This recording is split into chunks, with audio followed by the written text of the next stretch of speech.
Hello नमस्कार आदाब सलाम सत श्री अकाल केम छो कसे काय केरो हाल है कराची यहाँ सब कैसन वानी हाउ आर यू कैसे हैं आप लोग केमो नाचो मनक्कम खम्भागनी हुकुम केमती अच्छंती की खबर नमस्तुभ्यंग राधे राधे राम राम देवी और सज्जनों। आज के इस वीडियो में मैं राजा मिश्रा चर्चा करने जा रहा हूं कि मार्स का मीन राशि के ऊपर में क्या प्रभाव पड़ने वाला है। मार्स अर्थात मंगल देवता कुंडली के चतुर्थ भाव में मिथुन राशि में विराजमान है। इस समय में अभी गोचर में आकाश मंडल में, और ये 20 अक्टूबर 2024 तक जो है सो यहीं पर में विराजमान रहेंगे। 20 अक्टूबर 2024 तक कुंडली के चौथे भाव में ही विराजमान रहेंगे देवी और सज्जनों। तो इसका क्या प्रभाव आपके ऊपर में पड़ेगा देवी और सज्जनों, आइए इसको जानते हैं। लेकिन उससे पहले मैं आपको बता दूं कि आपके कुंडली के देख लो कि प्रथम भाव के मालिक देवगुरु बृहस्पति हैं और 11, 10, 9 और दसम भाव के मालिक देवगुरु बृहस्पति हैं।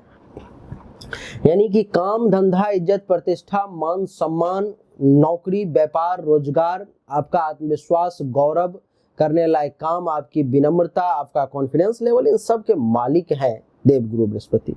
अगर आपका भी काम धंधा अच्छा नहीं चल रहा, आप उससे संतुष्ट नहीं है, मान सम्मान जो चाहिए जो रुतबा चाहिए वो आपको नहीं मिला है, तो आप एक रत्न धारण करें जिसका नाम है सुनैला। ये सुनैला मात्र 5,000 रुपए का है, अंगूठी और पूजा पाठ के साथ आपको मिल जाएगी। इससे आपके इज्जत प्रतिष्ठा मान सम्मान में वृद्धि होगी, काम धंधा में वृद्धि होगी, अच्छा चलेगा और आपके अंदर एक रुतबा आ जाएगा जो समाज में एक अलग ठसक जो है आप 6 महीने के अंदर में अनुभव करोगे। इसे आप जरूर धारण करें। अगर आप धारण करना चाहते हो तो सामने दिए गए व्हाट्सएप नंबर पर में आप जरूर मैसेज करें कि गुरुदेव मुझे 5,000 रुपए वाला सुनैला रत्न चाहिए। आइए अब चर्चा को आगे बढ़ाते हैं और जानने की कोशिश करते हैं कि कुंडली के चौथे भाव में ये बैठा हुआ मंगल आपके लिए कहां तक अच्छा और कहां तक बुरा रिजल्ट देने वाला है। देवी और सज्जनों, इस कुंडली में मंगल देवता जो है सो दूसरे भाव के और नवम भाव के मालिक है। दूसरा भाव यानी कि आपका धन धान्य संपत्ति दौलत परिवार आपके कुटुंब पड़ोसी। नवम भाव अर्थात आपका भाग्य धर्म कर्म साधु संत ससुराल इन सब का मालिक मंगल है जो बैठा हुआ है चौथे भाव में। तो चौथे भाव में जब मंगल देवता बैठ गए तो इसका आपके ऊपर में क्या प्रभाव होगा, आइए इसको समझने की कोशिश करते हैं, जानने का प्रयास करते हैं।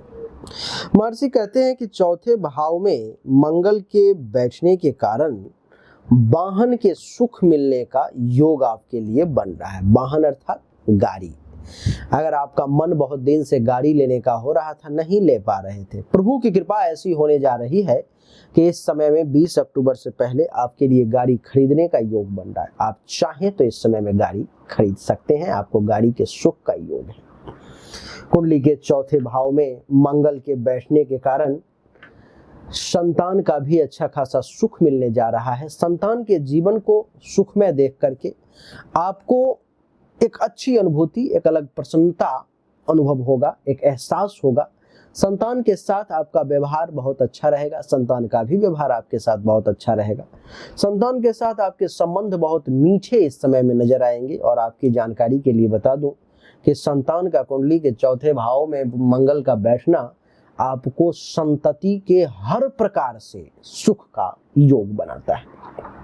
लेकिन एक तरफ प्रभु देता है एक हाथ से तो दूसरे हाथ से छीन लेता है।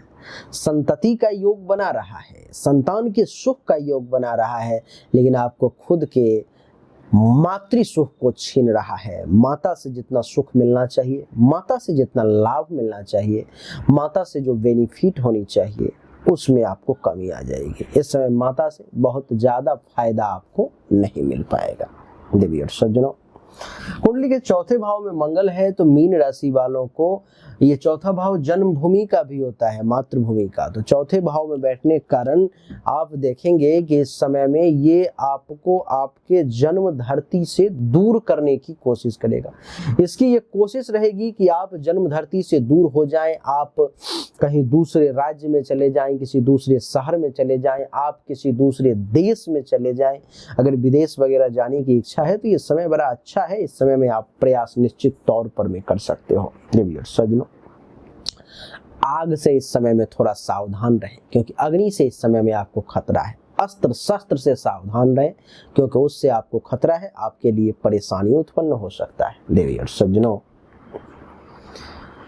जीवन को किसी भी प्रकार का रिस्क में डाल करके काम ना करें, क्योंकि आपका जीवन का इस समय में रिस्क में डालना आपके लिए, आपके परिवार वालों के लिए महंगा पड़ सकता है।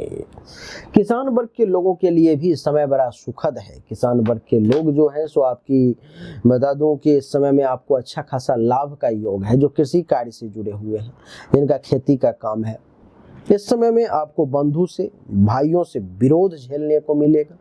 भाइयों से अगर बहुत ज़्यादा सुख की अपेक्षा रखेंगे तो वो नहीं मिलेगा। और आपकी जानकारी के लिए बता दूं कि भाइयों से विरोध तो झेलने को मिलेगा, लेकिन ईश्वर एक तरफ रास्ता बंद करता है तो दूसरे तरफ रास्ता खोलता भी है। कहीं दूसरे जगह से, कहीं तीसरे जगह से आपको फायदे के योग बन जाएंगे, आपको लाभ जो है सो मिल ही जाएगा। देवी और सज्जनों, यहाँ से मंगल की 3 जगह पर में पूर्ण दृष्टि होती है, अपने से 4 घर आगे, अपने से 7 घर आगे और अपने से 8 घर आगे। तो यहाँ से 4 घर आगे हो गया, 1 2 3 4। सप्तम भाव पर में मंगल की पूर्ण दृष्टि है, और सप्तम भाव पर में पूर्ण दृष्टि पड़ने के कारण महर्षि कहते हैं कि आपको पर स्त्री या पर पुरुष पर में नजर डालने से बचना चाहिए इस समय में, क्योंकि पर स्त्री अथवा पर पुरुष के साथ आपके कुछ अफेयर शुरू हो सकते हैं, आपका कुछ टाइम बिताना शुरू हो सकता है, जो आप दोनों के लिए आकर्षण का कारण बन सकता है, और फिर आपके लिए वो गलत मार्ग पर ले जाने की कोशिश कर सकता है। काम और वासना की अधिकता हो सकती है, आपके जीवन साथी के साथ थोड़ा सा दूरी बन सकता है, और उसी का पर स्त्री और पर पुरुष के साथ आपका कॉन्टैक्ट नुकसान में आपको ले जा सकता है। इस समय में मदिरा वगैरह पान से बचें, नशा पान से जितना बचने की 20 अक्टूबर तक प्रयास करेंगे आपके लिए उतना अच्छा रहेगा। यहाँ से सप्तम दृष्टि पड़ेगी कुंडली के 10वें भाव पर में। कुंडली के 10वें भाव पर जब देवी और सज्जनों सप्तम दृष्टि पड़ती है तो महर्षि कहते हैं कि इस समय में गवर्नमेंट जॉब के लिए जो लोग प्रयासरत थे उनको विशेष लाभ मिल सकता है। इस समय में आपको सरकारी नौकरी मिल सकती है, ऐसे योग हैं। इस समय में सरकार से संबंधित कर्मचारी से आपकी मुलाकात, आपका रहन सहन, आपका उठना बैठना, आपका उनके साथ दोस्ती बढ़ सकती है, ऐसी संभावना है। माता पिता को कुछ कष्ट की प्राप्ति हो सकती है। सुख में वृद्धि के जरूर योग है, और भाग्य का भी आपको अच्छा खासा साथ निश्चित तौर पे मिलेगा। अष्टम दृष्टि मंगल की कुंडली के 11 भाव पर में है, जो आपको धनवान बनाने का प्रयास करेगा। इस समय में धन की प्राप्ति होगी, मोटे तौर पर में पैसा आएगा, आमदनी में वृद्धि के योग बनेंगे, लेकिन संतान से संबंधित कुछ कष्ट का सामना करना पड़ सकता है। संतान से संबंधित कुछ परेशानी आ सकती है, और परिवार के लोग, रिलेटिव, जो भी कुटुंब हैं आपके, उनसे जो है सो सुख में थोड़ी दूरी बन सकती है। उनके किसी व्यवहार से आपके मन में दुखी हो सकता है, और आपका कोई व्यवहार उनके मन को दुखी कर सकता है, अर्थात कुटुंब से दूरी बनने का योग बना रहा है। देवी और सज्जनों, महर्षि कहते हैं कि इस समय में चौथे भाव में मंगल के बैठने के कारण आपको दुश्मनों से सावधान रहने की जरूरत है। दुश्मन आपके ऊपर में नजर बनाए हुए है, आपको परेशान करने की कोशिश करेगा। इस समय में आपको जरूरत है अपने लोगों से बहुत मीठे वचन में बात करने की। आपको जरूरत है अपने लोगों का विरोध ना करने की। आपके लिए इस समय में जरूरत है कि धन और उपभोग्य वस्तु का कम से कम प्रयोग करना बचा के रखने के लिए। इस समय में आपको जरूरत है जमीन जायदाद से संबंधित समस्याओं में ना पड़ने का, उसमें उलझने की कोशिश नहीं करनी है, उससे इस समय में थोड़ा सा साइड रहना है। घरेलू जीवन में किसी प्रकार का कोई टेंशन तनाव ना हो, इस बात का विशेष ध्यान रखना है आपको बता दूं कि हेल्थ वाइज कुछ इशू आपको जरूर परेशान कर सकती है। आपको ऐसा कोई भी काम नहीं करना है जिससे कि आपके मान सम्मान में कमी हो, एकदम संभल करके फूक फूक के कदम रखना है।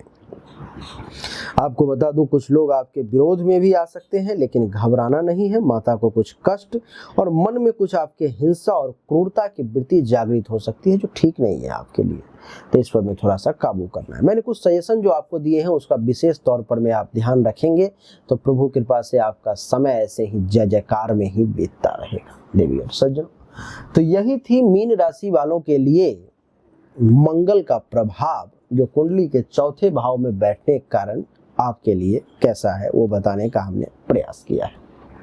उम्मीद जरूर करता हूं कि आपको ये छोटा सा वीडियो अच्छा लगा होगा, पसंद आया होगा। अगर आपको अच्छा लगा, पसंद आया तो इस वीडियो को लाइक करें, शेयर करें, चैनल को सब्सक्राइब करके इसके बेल आइकन के बटन को दबा दें। देवी और सज्जनों, और ये रत्न जो है सो आप जरूर धारण करें, आपके लिए लाइफ चेंजिंग ये रत्न साबित होगा। कुंडली दिखाना चाहते हैं तो सामने दिए गए व्हाट्सएप नंबर पर में मैसेज करें, अपनी जन्म तारीख, जन्म समय, जन्म स्थान, दोनों हाथ के हथेली का फोटो, आपको सही और एक्यूरेट जानकारी प्राप्त हो जाएगी। आप सभी का एक बार फिर से बहुत बहुत धन्यवाद। Thank you so much. जय हिंद, वंदे मातरम। बोलिए राधे राधे, राम राम।